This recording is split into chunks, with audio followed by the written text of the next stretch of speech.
सम्मानित निर्विरोध तो चट्टान को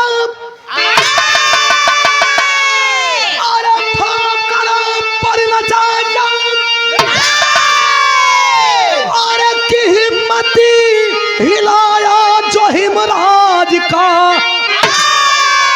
और काल के गाल में घुस के दुश्मन को मारा मर्दन किया और रंगबाज का और रुके ना झुके ना थके जो कभी ना और पिला के लहू प्यास दिल की बुझाया असल पीर होते हैं संसार में अंधेरी निशा में दिशा जो दिखाया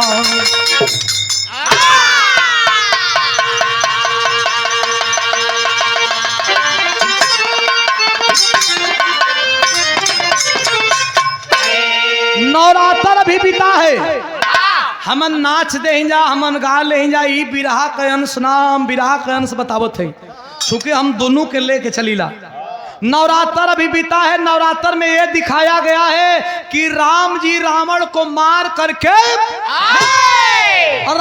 मार करके विभीषण को राजगद्दी पे आसीन कर दिए लेकिन उस गद्दी पे बैठे हुए विभीषण को देख देख करके मंदोदरी रोज ये कोसती थी कि 1 लाख पूत 1.25 लाख नाती ता रावण घर दिया न बाती। अरे जिस रावण के चलने से अरे रावण के चलने से पूरी पृथ्वी कांपती थी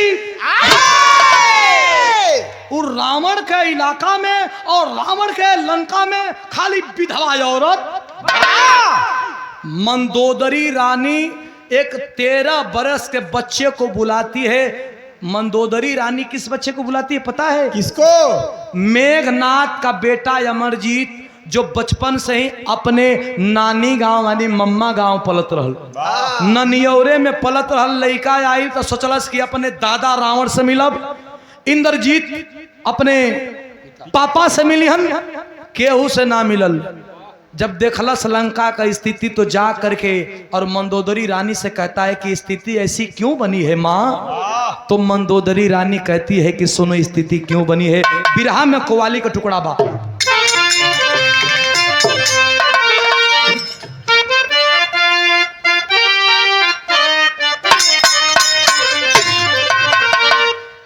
बड़ा पुरान हो और बजरंगी भाईजान में के रिन्यूअल कैल गई। कैसे? अरे भर दे झोली मेरी या मुहम्मद लौट कर मैं न जाऊंगा खाली।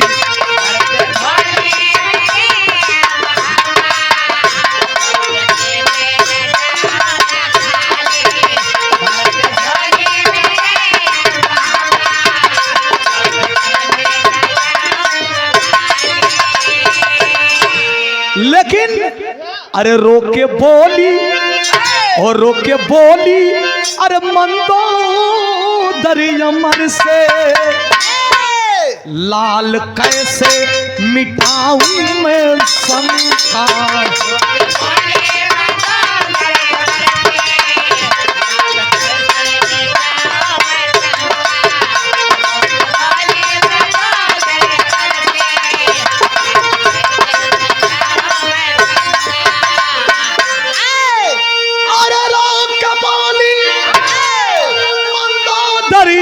अमर से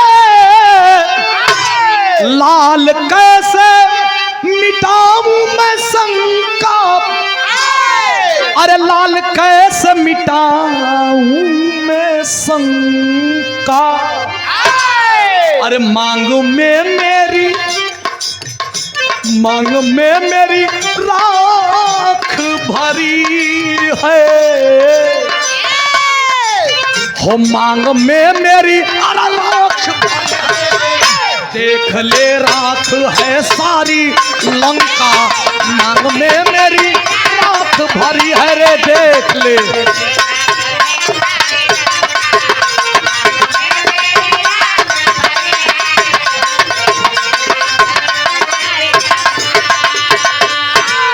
₹251 पुरस्कार आदरणीय गार्जियन नमः क्या बोले थे? कर पितामह तेरे लाए थे, नार के वास्ते रघुबर भी लड़ने आए थे।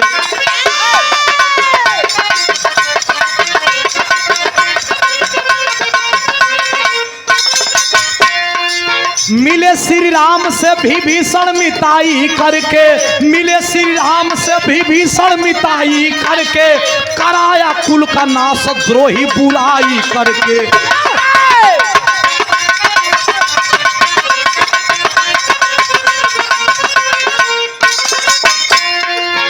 वीर मारे गए,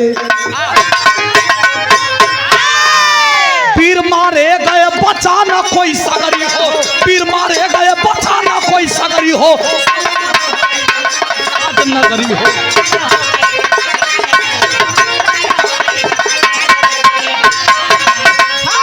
एक लाइन में मंदोदरी कहती है कि अरे जिस रावण के दरबार में बड़े बड़े बड़े बड़े देवता देवी चूल्हा चौकी किया करते थे, उस रावण के दरबार में राम जैसे पुरुष का क्या औकात। लेकिन विभीषण राष्ट्रद्रोही, देशद्रोही, परिवार द्रोही, कुल द्रोही जा करके और राम से मिल करके लंका का नाश करवा दिया। ए भैया, अरे बाप रे बाप, 13 वर्ष का लड़का अमरजीत मेघनाथ का बेटा कलश करे दादी माँ, राम लक्ष्मण मेरा दुश्मन नहीं है, राम लक्ष्मण मेरा दुश्मन नहीं है, बल्कि मेरा दुश्मन मेरे घर में सांप के भांति बैठा है। विभीषण को मारना जरूरी है, विभीषण को मारूंगा। विभीषण को मारने की तैयारी कर रहा है। बिरहा में एक तरज है, वही तरज का हमारे अरुचि का जन्म को पहले का तरज है। कैसे मास्टर? आकाश यादव जी, अरे कि कुंडा मिलल दौरावा मिलल। पहले के जमाना में मनई ऐसन ऐसन होत है भैया, ऐसन ऐसन मनई होत है कि सीटी खाली मारत है। पहले के जमाना के मनई सीटी देते रहन का, ऐसन ऐसन होत रही। पहले के जमाने में मनई ऐसन होत रही भैया, अरे भैया कि धोतिया के कन्हवा पर टांग के ससुराल चल जा, कि धोती मैल न होखे। जूतवा के अपने लौरिया में टांग के ससुराल चल जा, पूरा गौवा में एको जूता तो रहे, एगो जूता। दादा उदा बतावत रहन कि एगो कुर्ता पर गांव भर के बियाह हो जात रहल ना भैया। इतना पंच परमेश्वर बैठल हुआ, कौनो लड़की का गवना भइल आ गवना के बाद दोंगा भइल, तब ओकर भौजैया पूछत रहा कि ये ननदो ससुराल का लोग कैसन बाय। अब धीरे धीरे मुंह बोल लेते, ससुराल का लोग कैसन बाय। कहना बहुत बढ़िया बा भौजी, ससुराल का लोग बहुत बढ़िया बा। कहना ससुराल का लोग तब बढ़िया बा, हमन का जौन सामान दिए रहा उस सामानवा ठीक बा। कहना कौन सामानवा? कहना खटिया मचिया तोशक रजाई, कहना 1 नंबर मिला बा, लेकिन एक सामान गड़बड़ बा भौजी। कौन सामान? कहे कि अरे कुंडा मिलल दौरावा मिलल, अरे कुंडा मिलल दौरावा मिलल, और पहुरावा मिलल ये भौजी। आरतिया से जरिया पनिदियो न आवे, मऊगावा मिलल ये भौजी।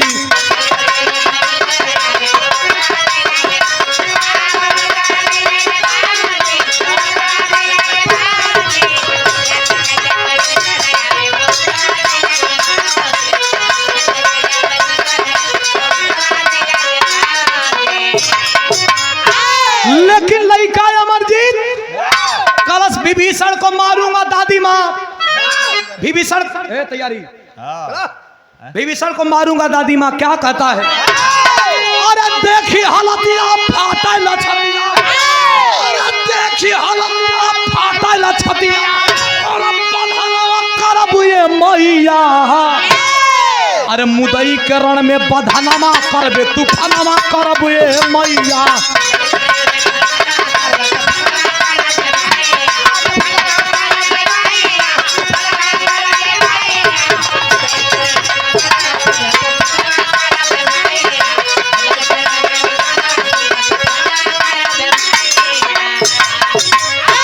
मेघनाथ मारे गए, हमारे पिता मारे गए तो क्या हुआ?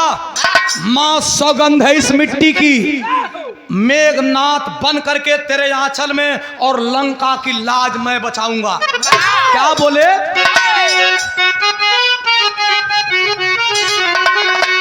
अरे कि बन के मेघनाथ माई, अरे गाली तोहर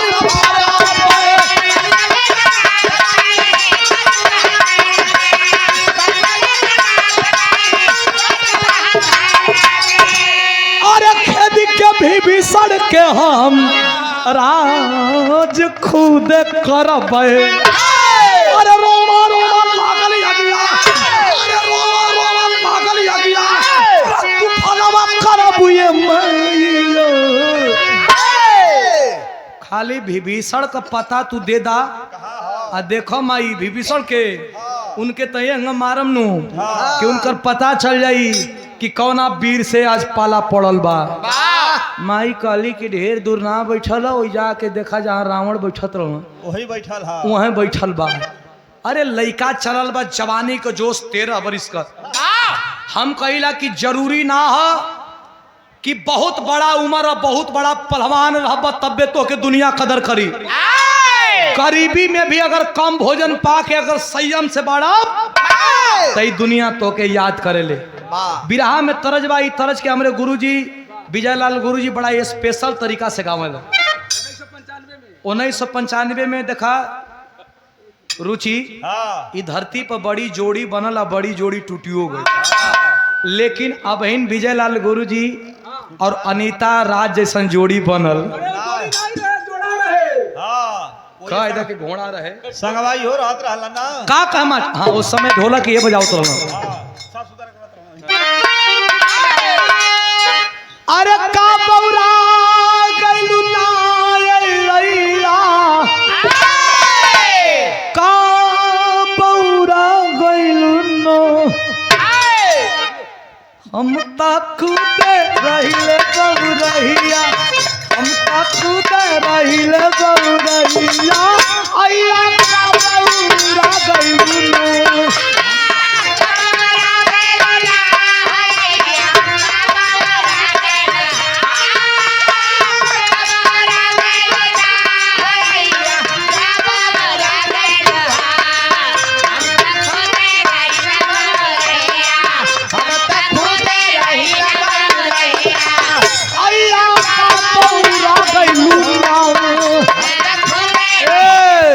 लेकिन 13 बरिस का लड़का अभी मोछ ना उगल है।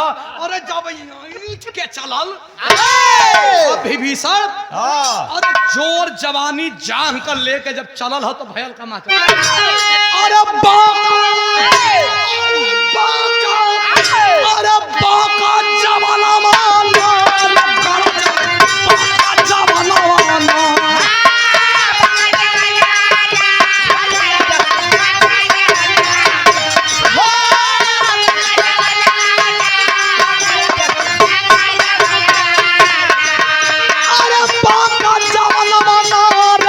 जल बाका जवन माना, मिली हो माटी में तोहरो गुमाना, मिली हो माटी में तोहरो गुमाना। अरे गरजा बाका जवन माना,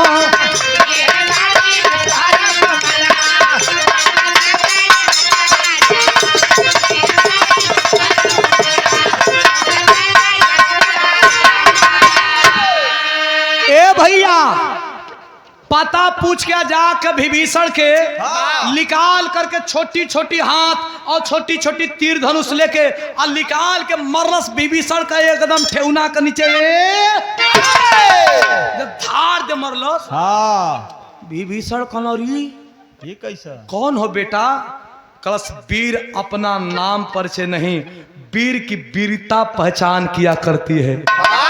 विभीषण रहना बड़ा तेज तराज, बाण का रफ्तार देख के जान गए कि रे बाप हम लड़ाई में रहल बानी, मेघनाथ का बाण इतना रफ्तार से आवत रहल, भैया लक्ष्मण का बाण इतना रफ्तार से आवत रहल। के हुआ बेटवा? कहला के नहीं, ई गद्दी का असली वारिस लंकापति रावण का नाती मेघनाथ का बेटा अमरजीत। आय हो बाबू, और ये कुल बचल हो सुकारी कुल लगना ये हर और भागे कि कहाँ से ही बचल भाई? भाई ना अब जल्दी लखेदा। ए भैया बिना चपले जूता का अयोध्या गईना विभीषण गईलन, राम जी देख के चकित हो गए।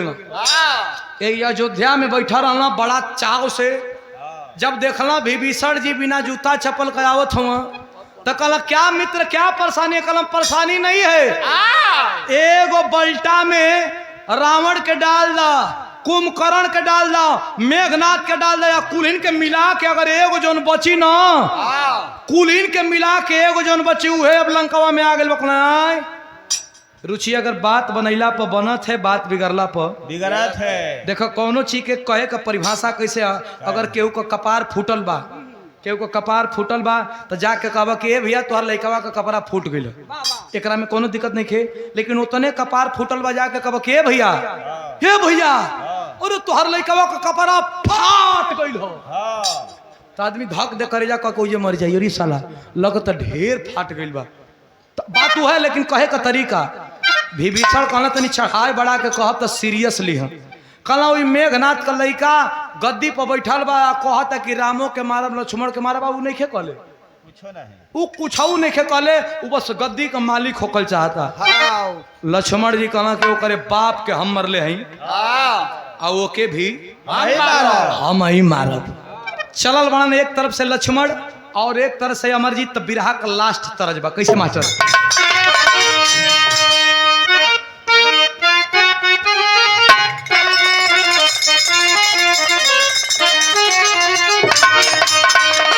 तरज हमारे उस्ताद गावेलन, अरे दिल के टुकड़े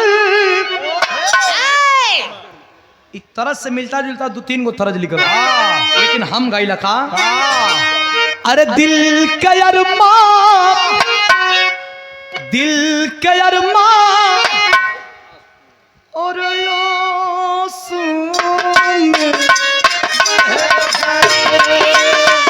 दिल के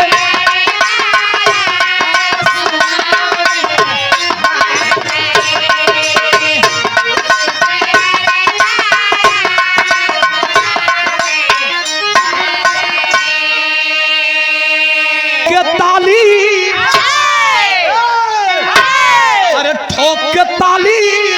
अरे बील सवारी में चलती है, ठोके ताली बील सवारी में चलती है।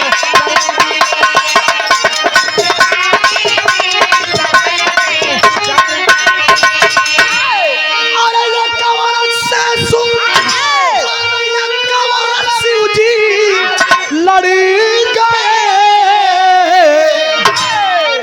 एक और शेषु मतलब लक्ष्मण शेष नाग का अवतार, आ एक तरफ लइका जौन शंकर भगवान के पूजत रहल। तो अरे ठोक के ताली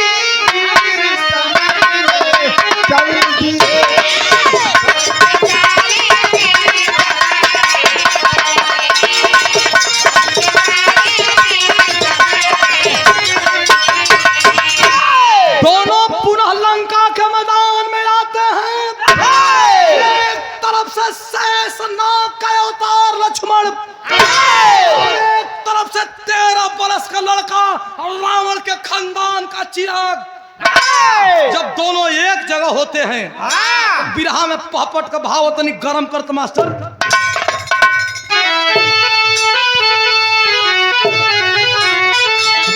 अरे लगा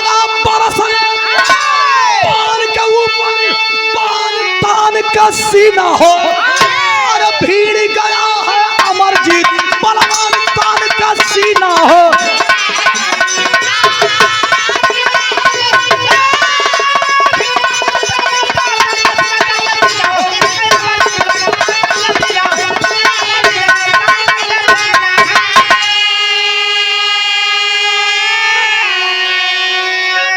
अरे बाबू वही में चले कहे दूसरे तरफ से लक्ष्मण बाण जब मरलस पहला बाण लइका जाकर तो लक्ष्मण कहे बाबू हाँ ए लइका आवा तू ही लड़वैया का लइकवा के जना के चिढ़ौनी बनाओ तू हाँ कला ए बाबू तोरे बाप के मरले हैं हाँ तू छोटी एक बड़ा ए बाबू हट रे ए हट रे बाजू हट। दया लगता तू पे लक्ष्मण का बतिया सुन के कहलस कि हमके कहत हम का कला के कहत हो भैया कल तो ही के लइका हवे हम शेष नाग का अवतार लक्ष्मण है कहना अच्छा अच्छा तुम्हें हुआ तो ही हो का लक्ष्मण। कहना हाँ कहना कि तो ये बताओ लड़हूँ जाने लगा कि खाली बकर बकर बोलबा करे लजा लक्ष्मण गरमा के कहना हई देखो हे बीत भर का बेटा बा को हाँ कहता कि लड़हूँ जाने लगा कि खाली बकर बकर बोलबे करे लजा कहना अरे हमने तोर पिता के मरली कहना पिते का बदला लेवे तो मायल है। हाँ अरे बाप रे बाप पहला बाण जब मरलस ना लक्ष्मण जी के संहारे का मौके ना मिलल लगना नाच के गिर गई। जब गिर के विभीषण और कथम है भैया ए तने सुनी हाँ विभीषण चुत्ता झाड़ के कलश की काहे के तुम लोग लड़वैया हो लड़ा लोग के हम तो ठिका ले नहीं थोड़े ना कलश भैया लड़ा लोग हम कोनो लड़वैया थोड़े हैं कहना रे बाप एकर बाबू से बड़वा के यह तो रफ्तार में आवत हो कहना रफ्तार में ना आई शंकर जी का वरदान के प्राप्त है। ए भैया कहना तब कैसे ही हारी कहना एक साथ शर्त पर हारी जब एकरे लक्ष्मण तोहरे सामने कोनो औरत आके खड़ा हो जाई हाँ आई औरत पर बाण चलावेला नहीं लक्ष्मण कहना तब वही सीता जी के पुनः वही लंका में बुलाया गया। आज जब लंका में बुलाया गया तो हुआ क्या अरे हनी हन क्या तू बाण ये बाबू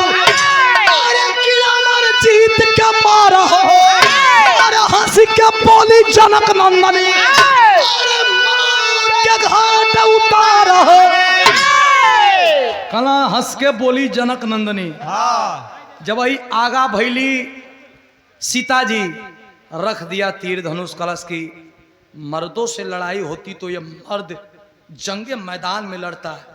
लक्ष्मण कैसा वीर है तू औरतों को लेकर के आता है ये वीर औरतों से नहीं लड़ता है मर्द है मर्द से लड़ता है। वाह इहे का मौका उठैलन लक्ष्मण जी कैलन का मास्टर आल्हा का भाव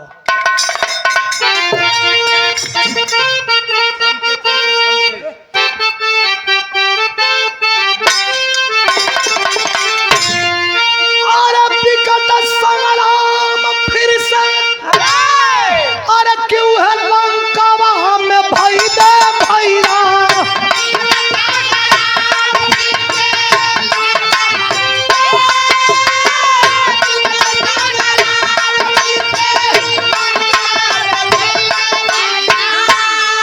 अरे हमारे जीत के दिहल करे जावा के भाग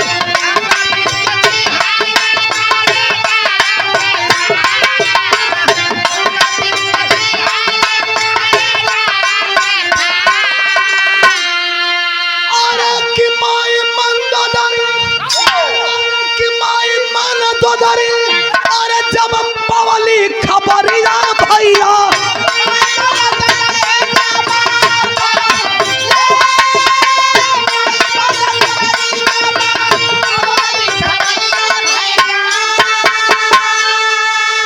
के कपार होई गईली हो लाचार। आखिरकार जब वही तीर धनुष लड़का धरा है धरती पे लक्ष्मण शेषनाग शक्ति का संधान करते हैं बाबू गिर गया धरती पे वो 13 बरस का बेटा मंदोदरी रानी आती है कैसे हुआ बोला कि माँ जो रावण दादा को मरवा दिया जो मेरे पिता मेघनाथ को मरवा दिया वो कुलद्रोही विभीषण मुझे भी मरवा दिया एक सवाल और एक आप लोगों से सवाल समाज के नाते है। ए भैया, हाँ धरती पर रावण के मारल आसान है। हाँ काहे कि 100 गो रावण पैदा हुए, 100 गो महाराज हन, काहे कि उस सामने से लड़ी। लेकिन इस समाज में, इस परिवार में, अगर क्षेत्र में एगो विभीषण पैदा हो जाई, अगर एक विभीषण पैदा हो जाई तो समझ ला कि पूरा परिवार, पूरा समाज, पूरा इलाके का सफाया हो जाई। मात्र एक विभीषण 100 के भैया यार क्या बोले बोले बाजा थे नहीं के बैंक लगा हलो हलो में बुरबके हो का मर दे देखा तो लग समझावत हई तो हलो हलो करत कोई में हलो हलो करत हुआ बुरबक कहीं करेंगे। ए भैया, इतना भैया लोग हुआ रावण के सामने से मार सकेला, लेकिन विभीषण तो तोरा संगवे रही, तोरे संगवे खाई, तोरे संगवे पी, तोरे संगवे चली। चप्पल के जानत हवा ना, चप्पल गोड़वे में रहेला, लेकिन आगे आगे चलबा तो पीछे से छिटका देत रहेला।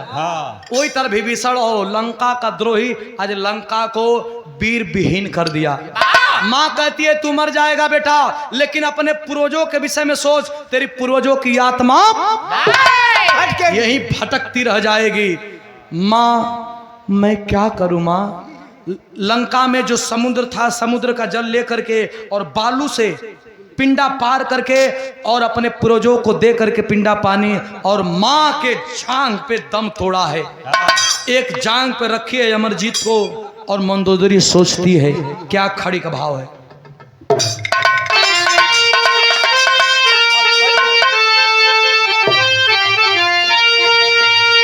अरे किया सब है ना बेटा, अरे हमारे कुल का जन्म, अरे कि माहुर पहली जिंदगानी पे धायला बना।